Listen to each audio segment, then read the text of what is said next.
there should have a lot of dialogue here.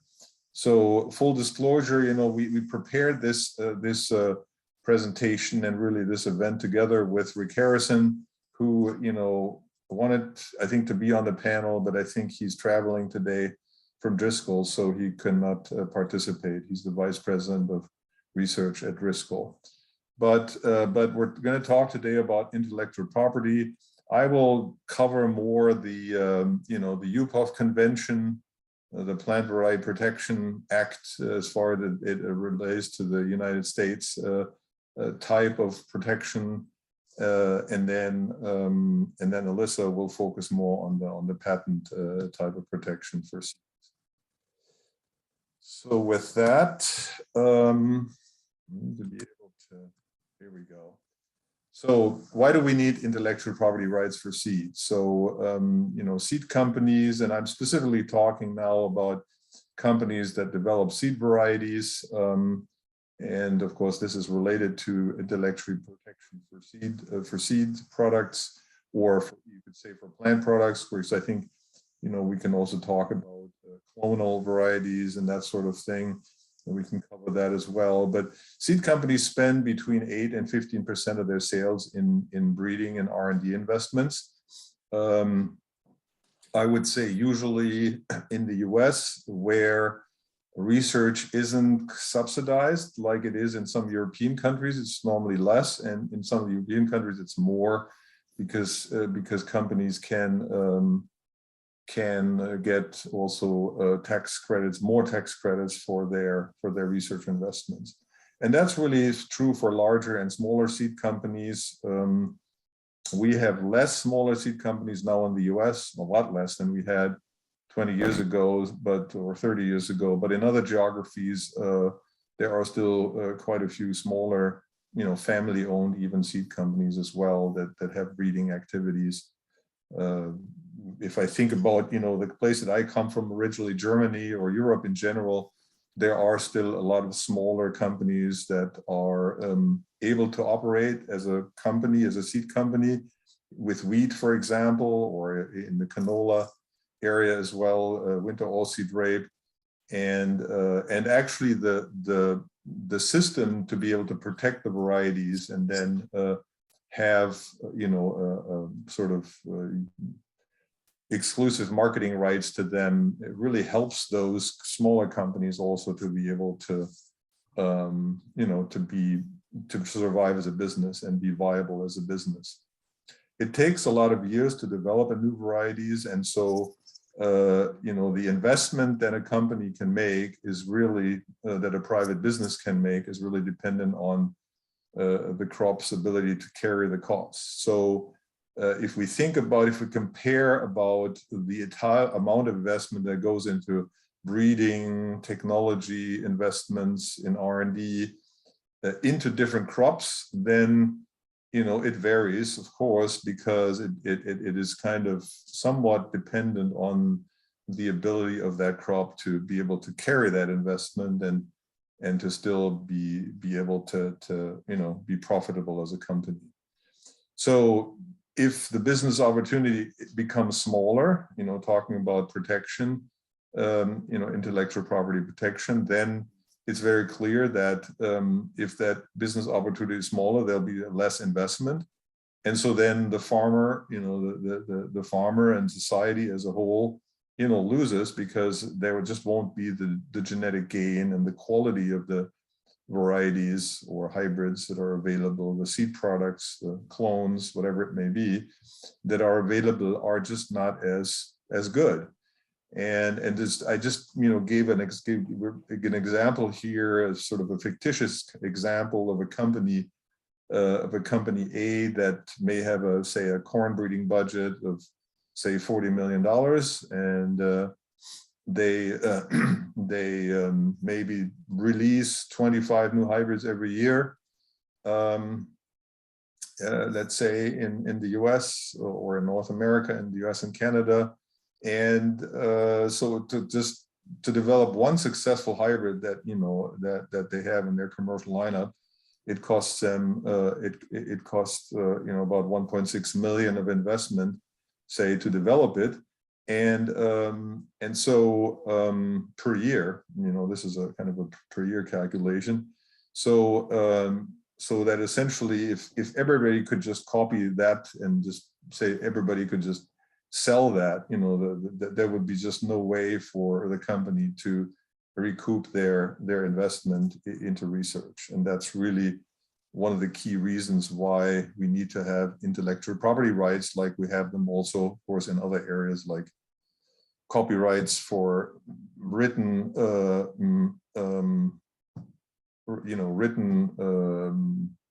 I guess, products, books, ideas, as well as then, of course, the patent protection for inventions, more in the general term. And Alyssa will cover that. So in breeding, we kind of have two, in the plant breeding realm, we really kind of have two major systems of protection. One is the plant breeders' rights that essentially are primarily focused on plant and mushroom varieties. And then the second part, of course, the utility patents that are all for all inventions of practical use. So that could include, technical, all kinds of technical inventions, equipment, mechanical solutions. So the plant patents are just one part of the many ways how patents are used, actually globally, to protect inventions. Plant breeders' rights, they have an established framework, if you will, and they usually, they're basically covered by the UPOV conventions,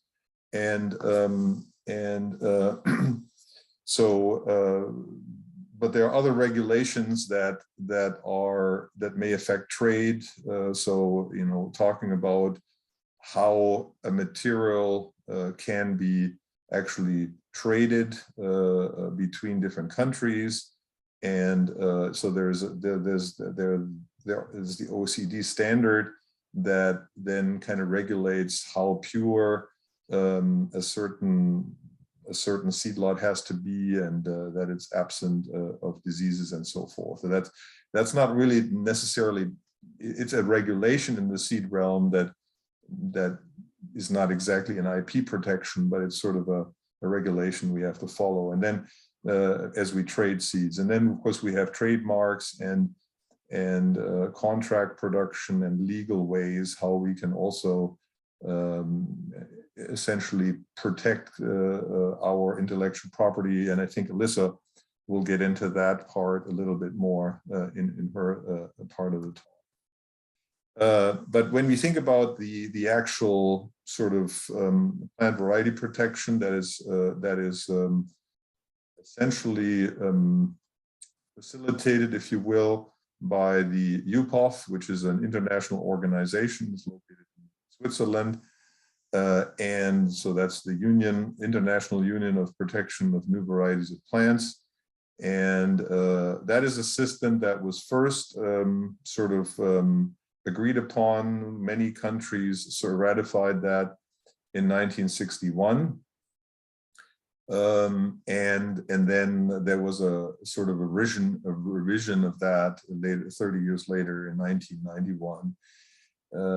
And of course, what countries have to do once they ratify, also they have to create their own, national seed laws. So the US has a seed law, for example, and they're all a little different. So I know Germany has one, France has one, Austria has one, and they're not exactly the same, but they need to be there so then that the rules of the UPOV convention really can be, legally binding in the different countries.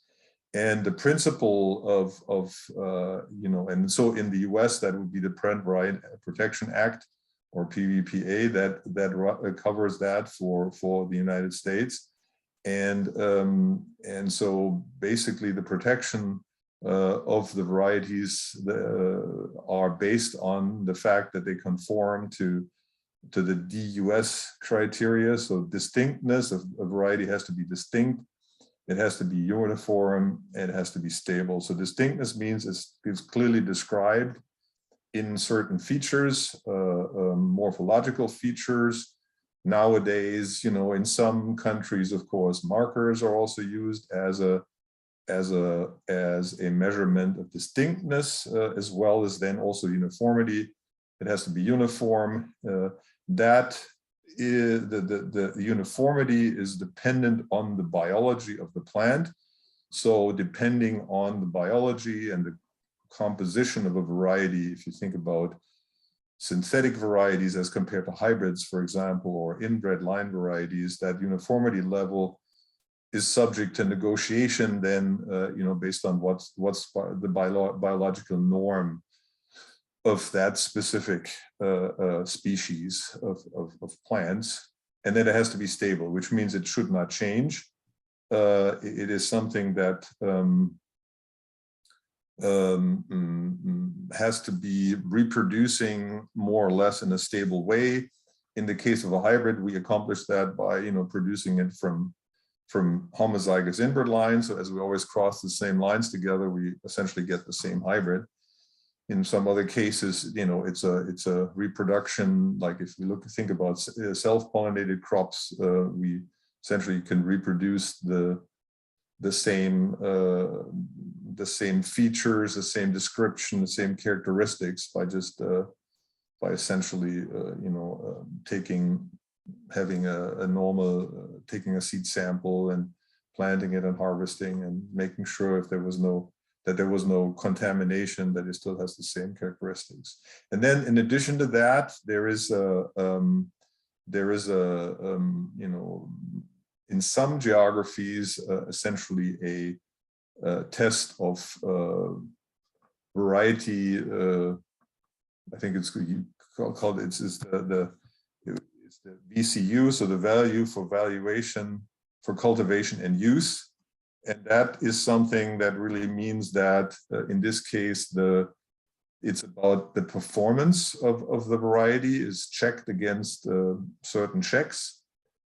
So that's pretty much the European system of variety testing, where not only for the variety to be protected, actually it has to comply with these DUS criteria, but it also has to have this cultivation use, which means it has to exceed in its overall performance certain checks that have been agreed upon between, say, the industry and the public authorities. So that in the US, that we don't have that. In the US, it's strictly a description based on the US seed laws. But in many other countries in Europe, but also many countries in the rest of the world that follow the European sort of, or the European system, which there are several in Asia and in Africa, and also in Latin America, that essentially have similar approaches, that is a factor in the ability to protect as well.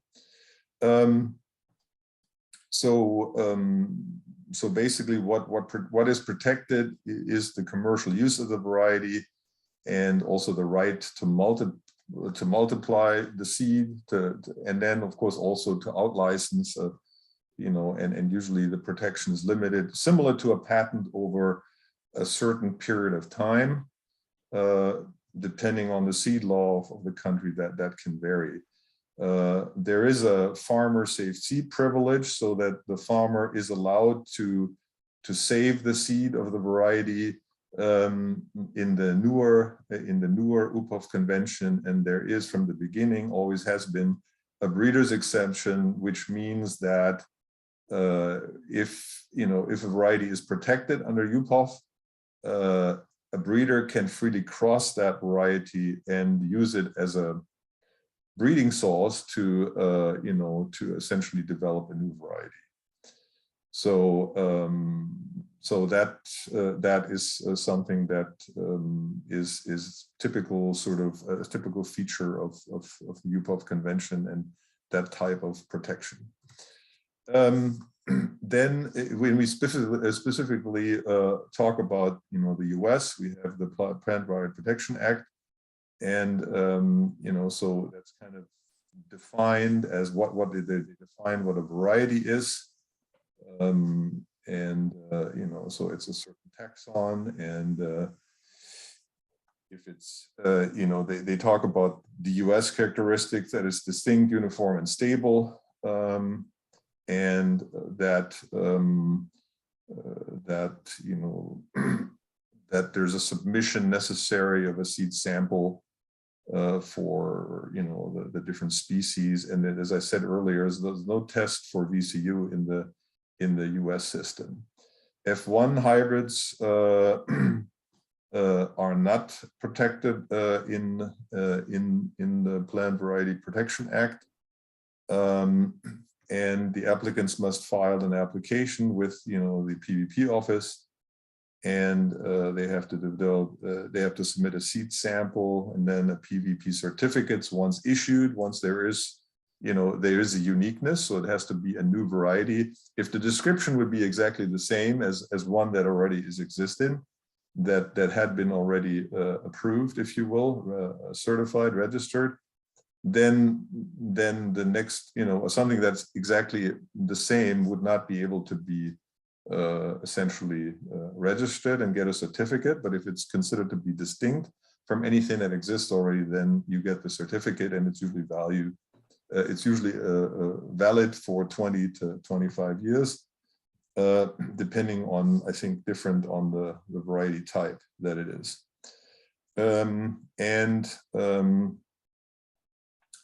So, and the PVP certificate then that the breeder gets as a result of this process is only discrete, is only for the discrete variety identified in the patent, in the certificate. So, you know, there are also exceptions in the PVP rights, you know, allowing a protected variety for non-commercial purposes of research and bona fide research. So for a public sector researcher, you know, these types of varieties are available to use, basically. Okay, then I wanted to talk a little bit about the sort of societal debate here, and we can maybe discuss that later on in our Q&A session. So, you know, especially with some of the,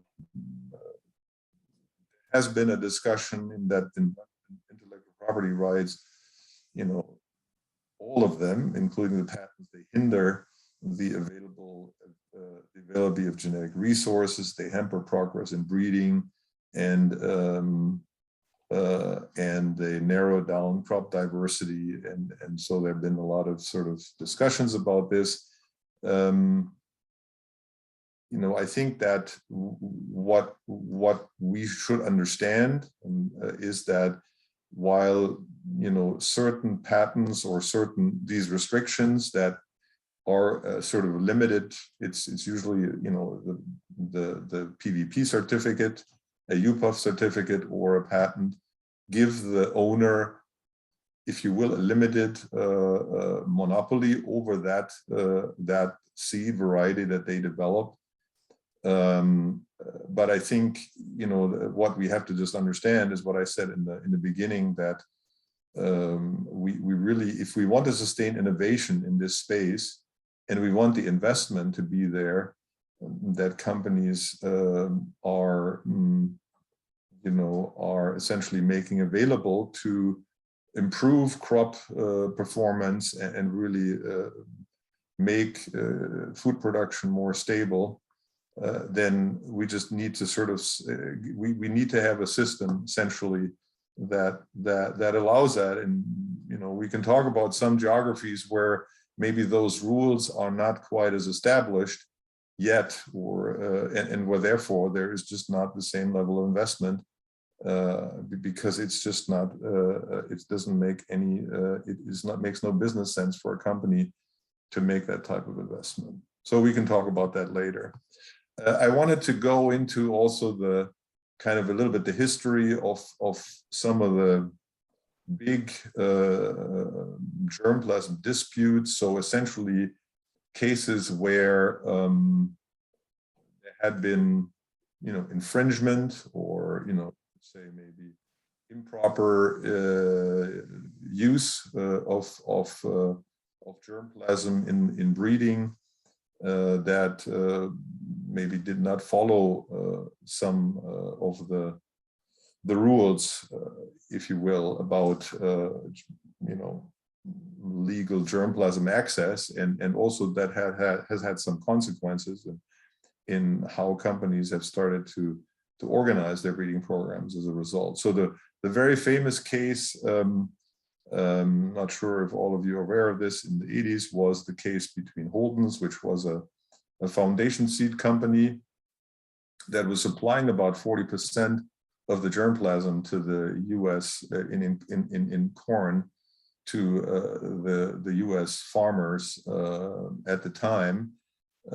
And this company was later acquired by Monsanto in the late 90s.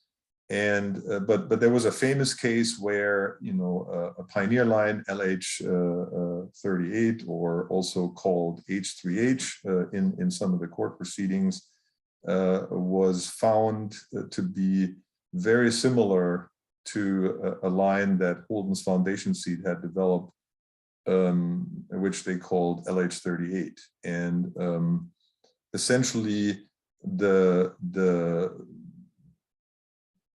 it seemed as if, the question was, A6, the LH38 was, the official pedigree was L120, which was a line that wasn't very clear, where the origin wasn't very clear. And of course, A619 was a public inbred line. And in this case, what Pioneer could show is that there was essentially, at that time, the marker systems were still very early, and so they used a Zine system essentially to show that there was this very strong relationship between the line H3H and the line L120, to the point where it became pretty clear that this line H3H had been misappropriated by Holden's to create LH38, which was a very important inbred line, and was a male basically for the industry. And so as a result of the court case, then there was other damaging testimony that was done during the trial by Holden's. Pioneer was awarded a $50 million damage payment at the end of this trial. Another big, I would say, germplasm dispute happened then in the 90s. My career was even a little affected by this one. So essentially what happened in the late 90s is that Pioneer, again, there was a lawsuit between Pioneer and Cargill at the time. And essentially what had happened, that Cargill had hired a breeder from Pioneer in the early 90s, and Cargill did not really have a system in place to control essentially what their breeders were, what germplasm their breeders were using and how they were creating their new inbred line. And so this breeder had misappropriated germplasm and brought it to Cargill, had misappropriated Pioneer germplasm and brought that to Cargill, and had started using it, of course, illegally. And so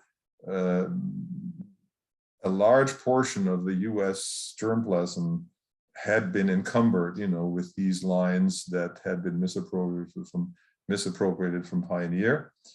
And essentially what happened as Pioneer approached Cargill about this situation, it really caused the collapse of 650 million sales of Cargill to Agrivo, which was where I was basically actually about to work at that time. And it kind of pretty much destroyed the acquisition of Cargill that was planned by Agrivo. And this triggered also many seed companies many breeding programs to instate, molecular breeding pedigree verification systems, where essentially, when you get a new line, you essentially start testing, is the declared pedigree, is it possible using, molecular verification based on the marker patterns, is the resulting new line that comes from the breeding cross, is it actually possible based on the patterns of the two parents, to make sure that this does not happen again. There have been other cases, for example, of DeKalb, later in the late 90s also, where Monsanto misappropriated Pioneer germplasm again, and as a settlement of that case, Pioneer received favorable trade access to some BT traits for corn, as well as the Roundup Ready 1 gene, sort of royalty-free. So, essentially, then there were additional also lawsuits between Pioneer and Syngenta in the early 2000s, as well as between Garst and Crows. And I think what this shows is that, when we think about Pioneer germplasm, that a lot of companies, a lot of breeders, especially I would say in the 80s and 90s, that includes Europe as well, have tried to access Pioneer germplasm, but they have a very strong germplasm effort. They've had always a good surveillance effort in the past, and still have it today.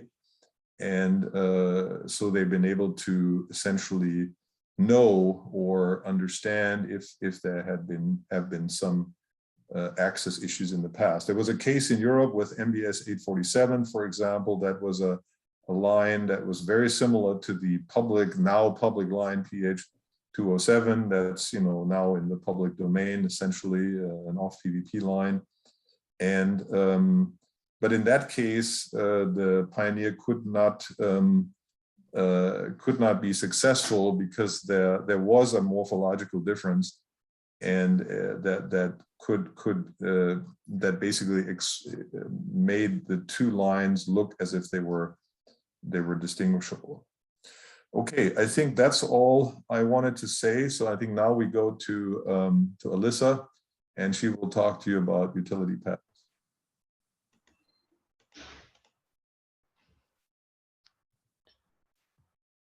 Okay.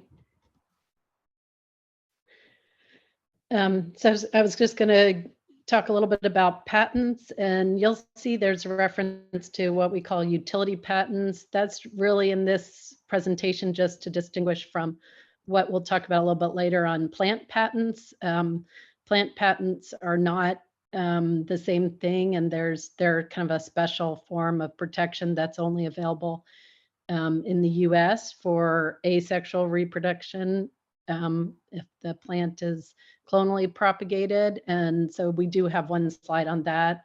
But here we're just talking about patents. And in most presentations, you'll probably just see it referred to as a patent. Very rarely do people talk about what we're going to talk about at the end with the plant patents. So utility patents are covering all sorts of inventions. And I'll talk a little bit about how we can use those in crop science and ag. But I'll give a little background first on what the patents are.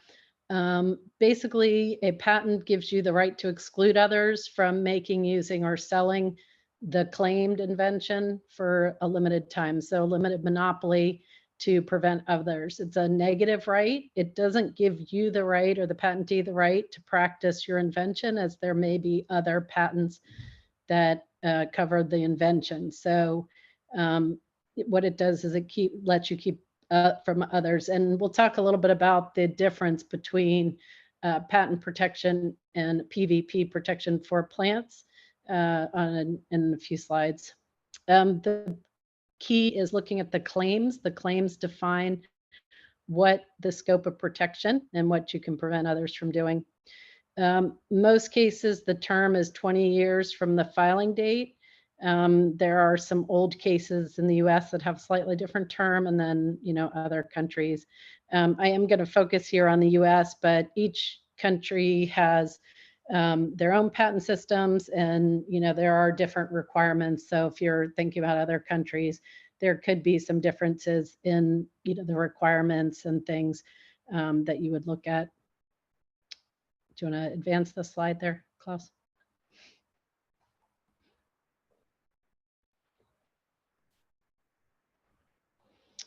So basically, when you're looking at patents, what is patentable? Basically, any useful, novel, non-obvious process, composition, or thing. There are a lot of cases that have been decided on scope of protection. Outside the US, there's slightly different coverage, notably in Europe, there's a lot of differences, but basically this is, we can protect a lot of different types of inventions with our patent system. And the goal of the patent system is to, promote the progress of art and science. And that was kind of the idea. And so basically, in order to get the patent, you have to describe your invention or provide a written description, is what it's called, of the invention with sufficient detail to enable one of skill in the art to make and use the invention. And this is sort of the counter argument to why patents provide some limits on, knowledge and things. If we're required to enable others, in some ways you're giving more information about the invention by patenting it. So you have to disclose sort of the whole invention in order to protect it. Generally, there's also other requirements for the invention: abstract, background, description, claims, obviously. And then oftentimes people, depending on the types of inventions, will include other parts like drawings, if it's mechanical, sequence listings for, protecting genetic information. And then in the case of plants, usually there's a seed deposit provided. Sometimes if the seed or the information is available publicly, you can avoid the seed deposit, but most claims that reference plants do have seed deposits. Those need to be made with certain deposit facilities that are recognized depository. And you would reference those. They're also used for other types of inventions too, if you need to make seed deposits to reference microbes or things like that. I think, yeah, you can go to the next one. So it's, technology is critical across all businesses. And, basically ag is no exception. And looking at crop science and what we're protecting. And so it's really important to have general processes for looking at innovation, how you're going to protect, what you're going to look at for when you're filing your patents.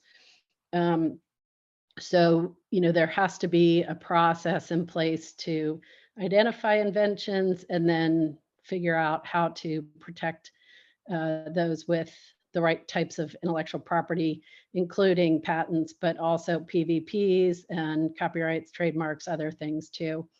So first you want to identify the invention, have some sort of form. Usually it's called an invention disclosure form that triggers the process of review. And then you need to gather together whatever data you have, examples, drawings, and what you think you're going to need.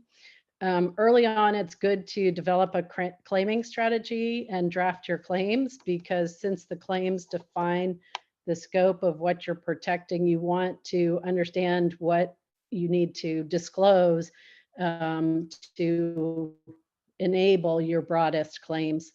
And so oftentimes you need to look through and figure out what the best claims are. And generally what you want to do when you're drafting your claims is to develop a a set of claims that has different coverage from the perspective of how broad they are and then what they cover, and figure out what, what areas you do want to protect. In addition, you need to develop your filing strategy, so where you're going to file, and whether you want to file right away, depending on if you have all the data you need, or if you need to do some additional work to develop data to help to support the claims that you think you're going to go after. Once you have that, you draft the application, you would prepare any drawings, sequence listings, and make any seed deposits. The seed deposit process, or if you're depositing other microorganisms or things, that takes some period to deposit and get recognition back from the deposit agency of the time that they've verified that it's, in the case of seed, that it germs and that it's, that they can store it for you.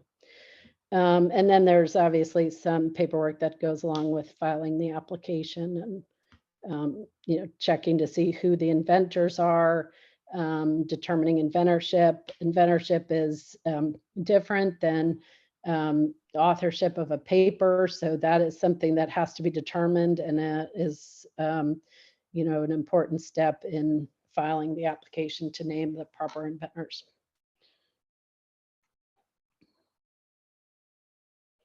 So what can you protect with a patent when we look at ag or crop science? So we talk a bit about varieties and germplasm similar to PVP. You can protect specific varieties and germplasm with a utility patent in certain countries. So there's the 5 there. There could be others that might grant them, but those are the 5 that clearly grant them. But in Europe and other countries, the sole system for protecting a variety is the PVP system. So some countries say you can only get a PVP, and some countries do let you get both types of protection for your varieties and germplasm. And that's important because the patent prevents others from breeding, so it does not have the breeder's exemption in it.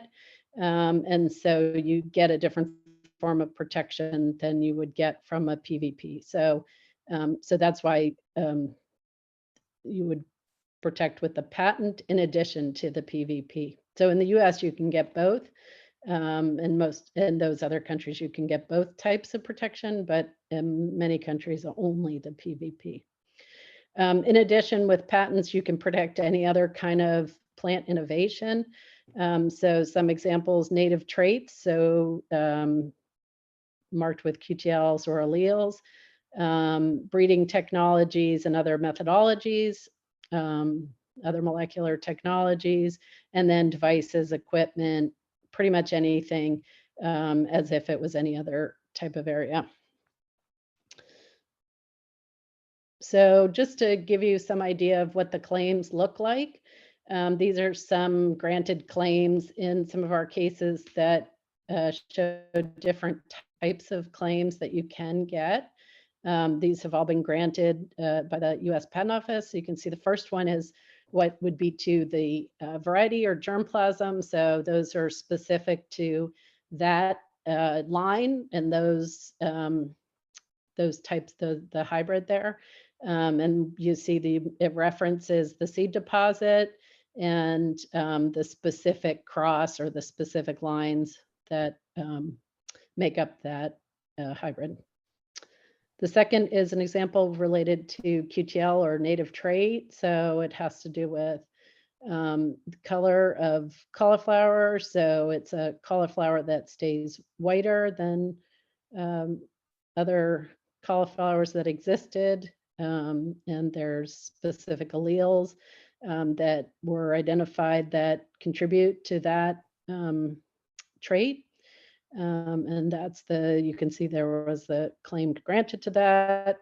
And then the third one is kind of a system. So it's for seed sorting. There's other ones around,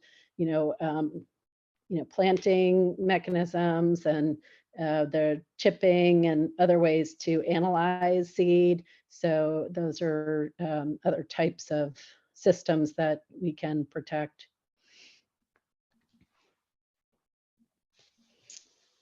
You can go on to the next one. So I think some of this was Klaus covered, but IP is very critical to the business. It provides assets and property, and similar to other types of property. But these rights are important because they can be enforced. You can have somebody stop using your stuff if somebody takes your material and uses it, or obtains your trait.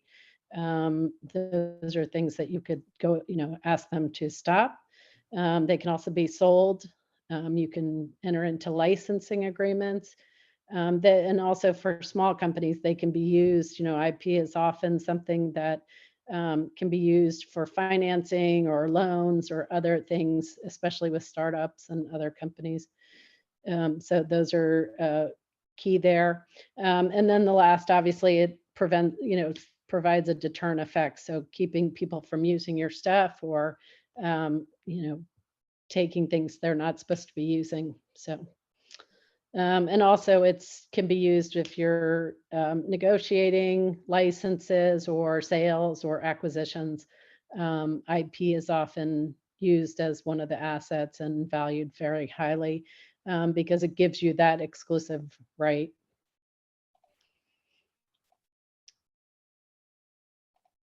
And this was actually Rick's slide, but I can talk through. So this is an example of a plant patent. So this is what I mentioned early on. These are very narrow and specific type of protection. It's only available in the United States. These are for asexual reproduced plants. So for plants that are clonal, a lot of the things with Driscoll's, they use these a lot. So vines and other things, so strawberries and raspberries often have these plant patents, and you see they have slightly different numbering on the side there. They're identified as a PP number, and it's a specific act in the U.S. And they don't require you to deposit material, I don't think. And basically there's just a single claim that states it's to the variety. You can see at the bottom, a new and distinct variety of plant designated as, whatever the name is shown and described herein. And that's it. And it's limited to that variety. So if somebody takes your variety and reproduces it or takes a cutting, then this is what protects that.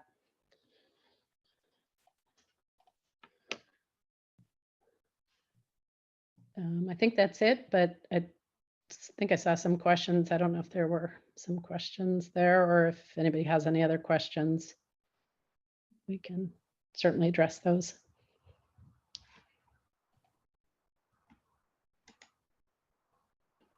Great, thank you, Lois and Alyssa. I'll open it to the floor. Maybe we can address the question that is in the chat from either Valerio or Hardwaj. Let me read it here. Is there a reduced cost option for a PVP application for an individual breeder or a small company? I am not sure. I don't. Alyssa knows this. I don't think so. I think the standard cost that you have to start a PVP application in the US. And so yeah, I don't think there's any. But do you know that, Alyssa? I think for PVPs there is not. For patents there is a small entity status that you can request. So there in the patent office, they do have that. I'm not sure in the PVP. We'd have to, I think all their fees are set, but I'm not sure if they have any provision there for that.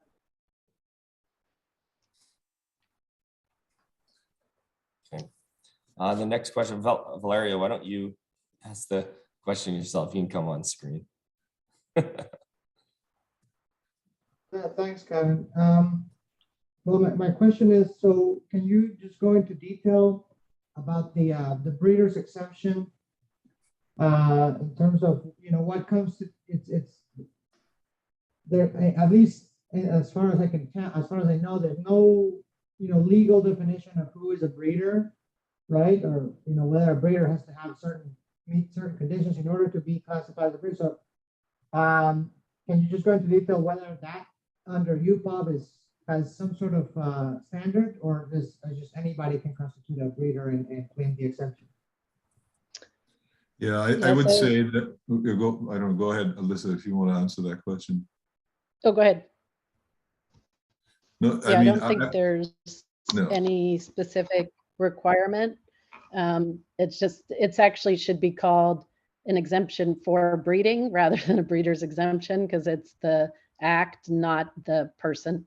So you have that's just what it's commonly referred to, but it's not a specific definition of who has that right. It's just that you can use material for the act of breeding in certain types of breeding, and certain countries have different provisions for that. So in some countries you can't, it includes the prohibition on export or import. So sometimes you can or can't move the material around. Sometimes you can increase the material, and sometimes you can't. You have to buy the material and use what you purchase. You can't reproduce material for breeding. So it depends on the country how the scope of that exemption, but it's the acts that are exempted, not the specific person. Does that answer the question? Yes, yes. Klaus, did you have anything to add? No, I think I agree with what Alyssa describes, that it's really about the act, and then there's no definition what a breeder is, and anybody really could essentially use a registered variety and use it as a breeding source for the next variety. And then so the question then always is the next generation product, it has to be, of course, distinguishable. It has to be, again, unique, and so there are there have been a lot of discussion in the last couple of decades about what is a acceptable distance measurement, right? And so people have been talking about essentially derived lines. There have been lots of discussions about that between especially the US companies and the European companies. That's been a big subject in the 90s, I would say, and in the 2000s. But in essence, there is no definition of who is a breeder or anything like that. And maybe one thing, though, I would add, Alyssa, is that the patent right also has a research exemption, right? But that is only valid for non-commercial intent. So maybe we could talk about that a little bit more, that public institutions can use, if you will, but I let you talk about that, Alyssa, because you know that better than me. But there is an exemption also in patents for research, actually. This could be important for public researchers. Yeah, there are some. Generally, those are viewed very, very narrowly within the interpretation in the cases that have dealt with those. So, it would be up to somebody to really look at whether what they were doing fell within the scope of that exemption. Generally, those are super narrow exemptions within the patent to use it for those purposes. But yeah, and that depends on the country too. So some countries have those and some do not. But like I said, the breeders exemptions, it's not a standard across every country. Each country has different rules on how that falls. And then, like Klaus said, the EDV, essentially derived varieties, things like that, what you can and can't do ultimately, but anybody can do it. So if they can legally access the material. I think there was a second part of the question from Valeria, which is what are some recourses for those crops, breeding programs without the resource? to pursue germplasm use disputes. Recourses for, yeah, I mean, well, so yeah, so that is what you're describing is essentially the situation of a smaller company, a smaller seed company that doesn't also have the resources to do what I described, you know, like the effort that a large company can entertain. Normally that, I would say, if I think about this from a European perspective, where I have a little insight, if you're working in a specific crop, you know, if there's all of a sudden a new variety that is awfully looking like yours, you will still be able to, if it's a limited market with, you know, with limited sort of number of varieties, especially by region, you know, you have a limitation in varieties, you will still be able to pick that out. I've seen that in my past experience in some countries in Asia that where you have, you know, where you can see that a certain hybrid of a company has been copied by other companies many times, and it's out there in the marketplace. It looks the same. So just a good breeder eye, you can already distinguish quite a bit, even with without very sophisticated methods to have a concern. The problem is, you know, that in some geographies, foreign companies have not the best chance to prevail in a legal, you know, in a legal challenge sort of a local company. So that's how some of these things still occur, I would say. And I don't know, Alyssa, you may have some examples from your practice on some of that too. I've seen it in corn. A couple of comments. One, obviously you don't have to recourse to litigation. You can approach the company and try to discuss it, license it, mediate other things. So, you know, there are other options there that aren't litigation, right? You know, putting them on notice, often most companies don't want to violate IP. Also, there are organizations that assist. So in Europe, there's something called the Anti-Infringement Bureau, the AIB, and they do pursue some of those on behalf of companies. That's not something in the US, but in Europe. So AIB, it depends on the country and how they view litigation and things like that. So that depends on what that is, but you can, you know, you can look into some of those options ex-US to do that. And then, you know, groups like SIPA, so the group that Eloy, I think that was mentioned at the beginning, they're out there trying to educate people on IP and, you know, trying to get people to respect it and understand it. And so those organizations do help people to recognize what the IP protects and what you can and can't do with it. So there's some other options there. But certainly, you know, there are other options than full-blown litigation, which is expensive, yes. So there's a question, why are PVPs not used to protect clonally propagated crops? Is there a difference between the standards, between the protections of standards or standards used to grant PP versus PVP? So that's a US question, really, because that is a US situation. It doesn't apply to all US, I don't think. Mm-hmm. So the US, I think you can get a PVP on asexually reproduced now. They did just change that in the PVP law. So you could get a PVP also, but plant patents are just a certain form of protection that go way back in the US system before a lot of the PVP system existed. And there are differences, yes. And the patent system is completely separate than the PVP system, and the requirements are different, and then the protections are different between the two. And with getting a patent on a variety and then getting a plant patent and a PVP. They're all different forms of protection that have different requirements and then different abilities to enforce and different types of protection.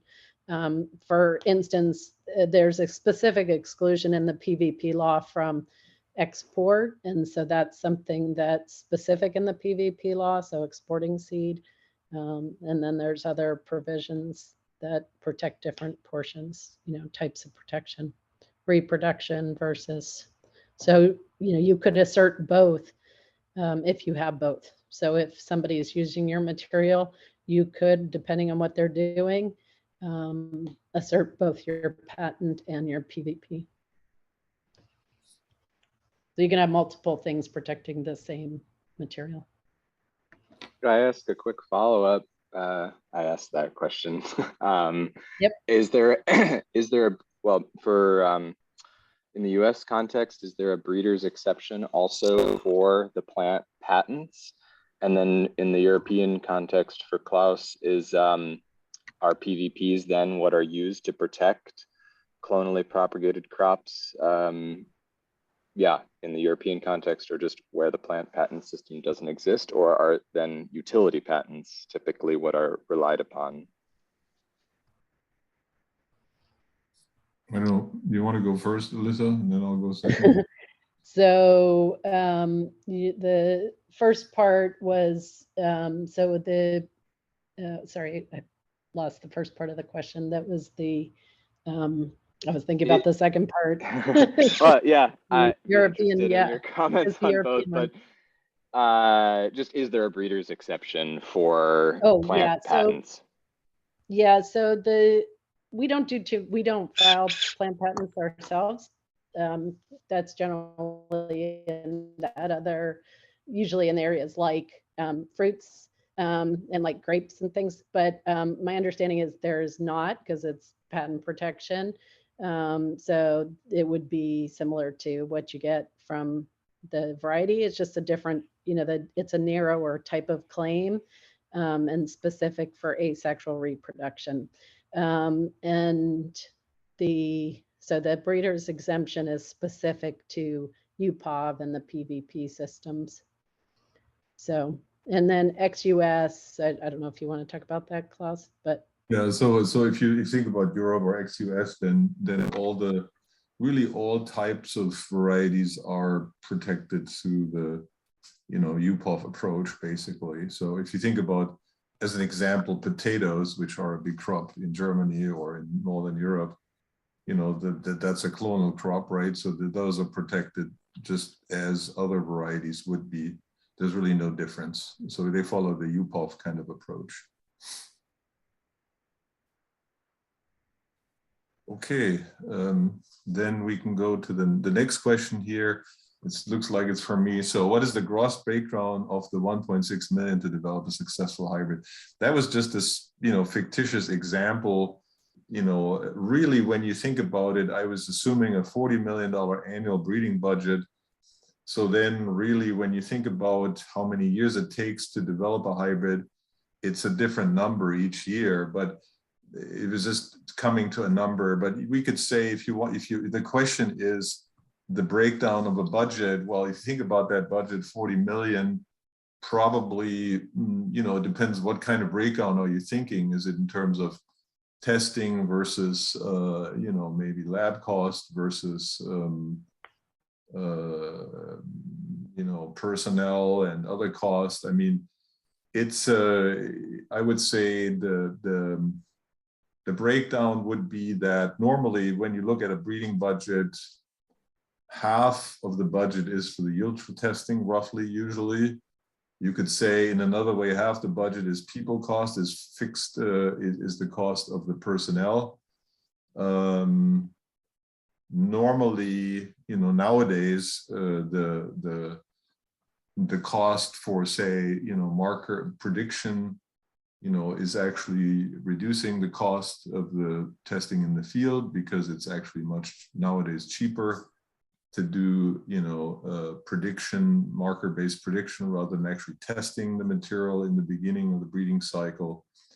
Clearly, in most crops, the bulk of the cost is for the first 1 to 3 years of really breeding, and then after that, you know, we have fewer individuals remaining, and so the cost per individual, I mean, the cost goes way down for the later stages. I don't know if that answers your question. It was just a You're fixed. focusing on sort of row crops, right? Corn. Yeah, I'm just looking at row crops. Yeah, that's my experience. Correct.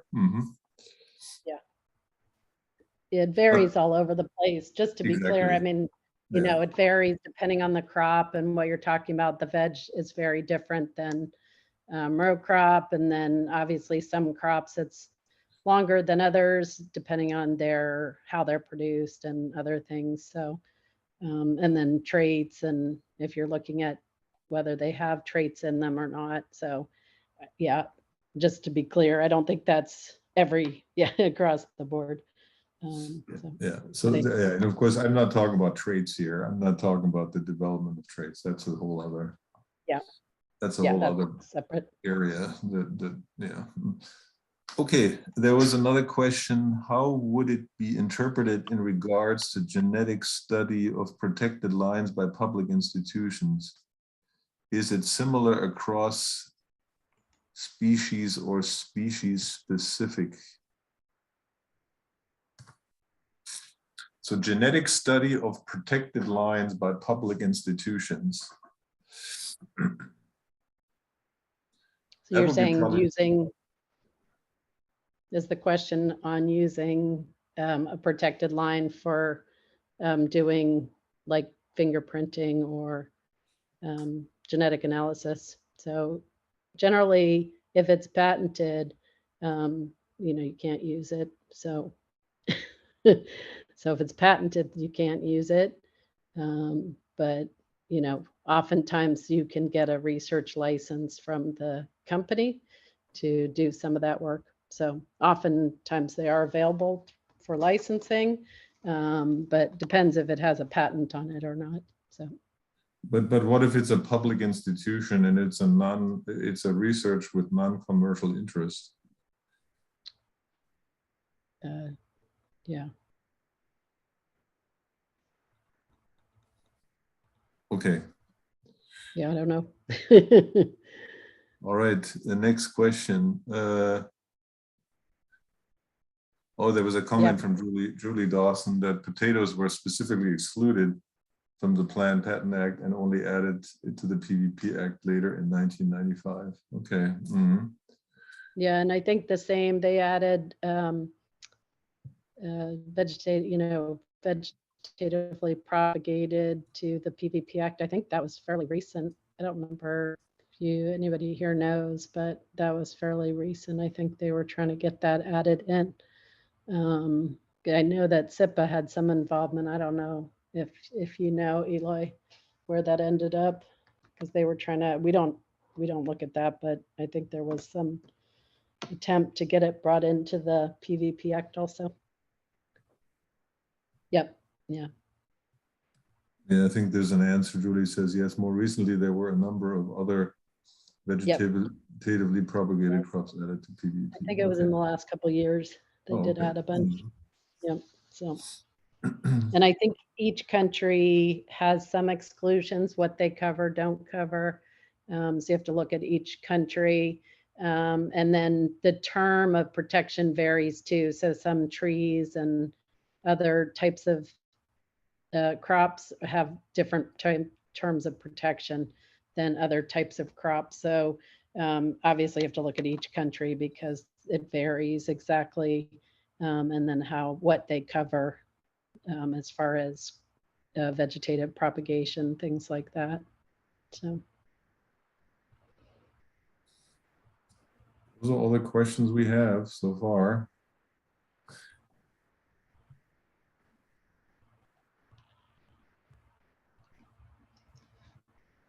any other questions?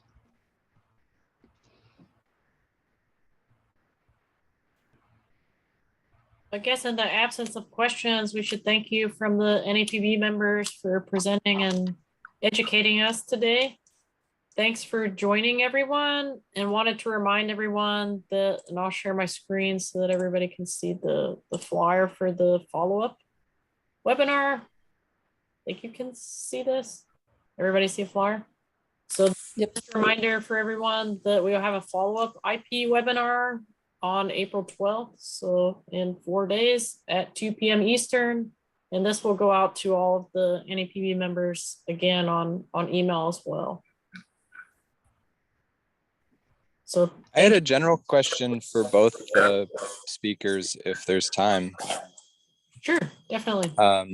Both Alyssa and Klaus, you spoke about the value of IP in terms of, you know, essentially protecting companies' investments and stimulating that investment in future seed development, which makes a lot of sense. But when you get down to the specifics of even just looking at the types of protection that are out there, there's a lot of variability. And I was thinking especially about the case that you brought up, Klaus, where Pioneer was able to sue to prevent breeding by another company.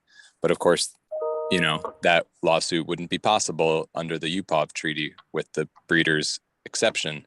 So I was just wondering either your opinions or maybe, you know, your general thoughts about the value of how far IP should go in plant breeding. Do you think more is just, you should just as a company pursue the maximum amount of protection possible and exclude other companies from doing breeding with your work wherever possible? Or yeah, because there's clearly you know, just variation across the IP landscape, and therefore it doesn't seem like there would be consensus about what the appropriate limits to that would be. Thank you. Yeah, there's definitely, you know, you have to look at this globally, and then you have to look at where your products are going, and then what ways you can protect them. And obviously you can use other forms of protection. So you can try to use, people put limits on use in the label. So bag tags, agreements, whether people can access your seed. So sometimes the seed is not available to others.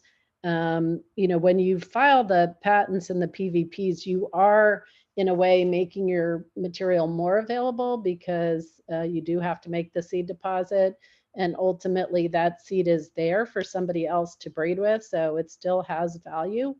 Also, you're disclosing often, like the ones with the QTLs or traits, you're giving people the location, the alleles, you know, what the information about how to locate that.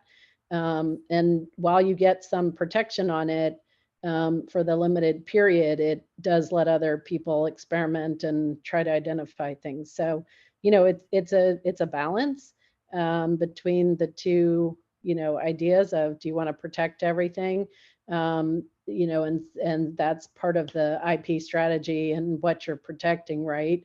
Are you going to get enough protection to prevent, you know, and be able to prevent, right? Some of the method type things very difficult to enforce. So we look at all these things when we make the plan for how we're going to protect, and that's why having that system in place to look at, you know, what you're protecting and how you're protecting it is important. And there's not one answer for every product. The thing to know for plants that's different from a lot of other inventions is that obviously when you sell your seed, if somebody can acquire it legally through public, right? If you can buy it, sometimes you can't.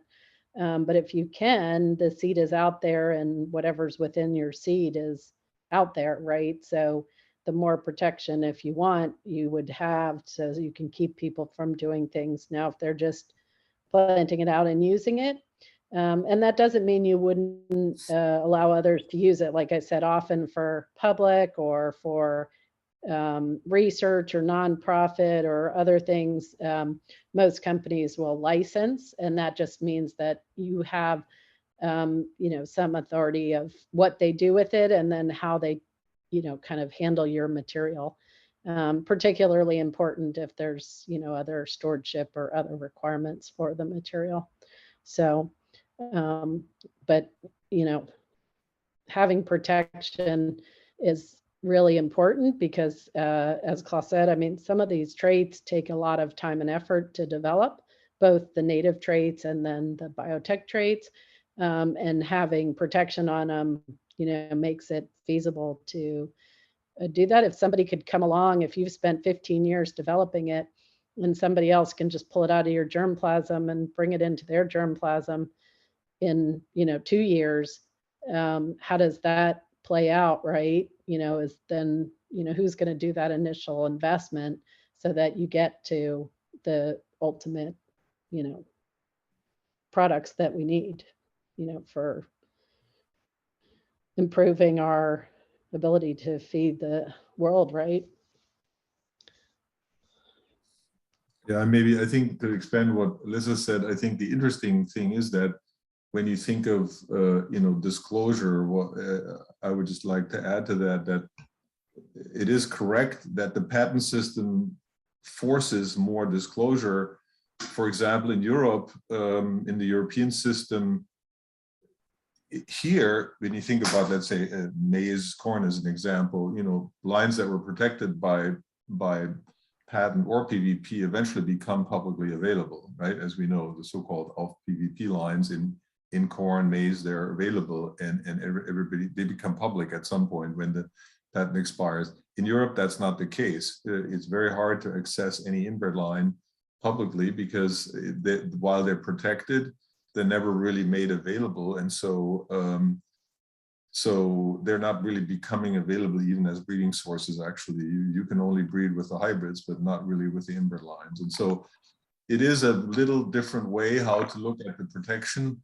I think the UPOV convention was the idea behind that. What I understand was that people wanted to have some protection, but they still wanted to kind of have the ability, especially when you think about self-pollinated crops like wheat and those that people would be available to make further improvements on the improvements that others had made. And so it's clearly a slightly different approach, and but most of the world seems to is following more that approach when it comes to protection kind of methods and models.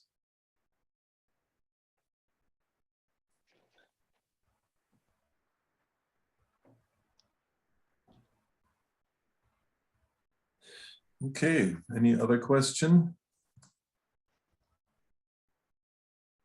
Okay. Well, thanks everybody for joining. Yep. Yeah, thank you very much from all of us with the NAPB. Thank you very much for joining, Okay. and we'll hope to see you at the next IP webinar and on the 12th. Sounds Thank good. you. Okay. Have a great Bye-bye. weekend. Bye.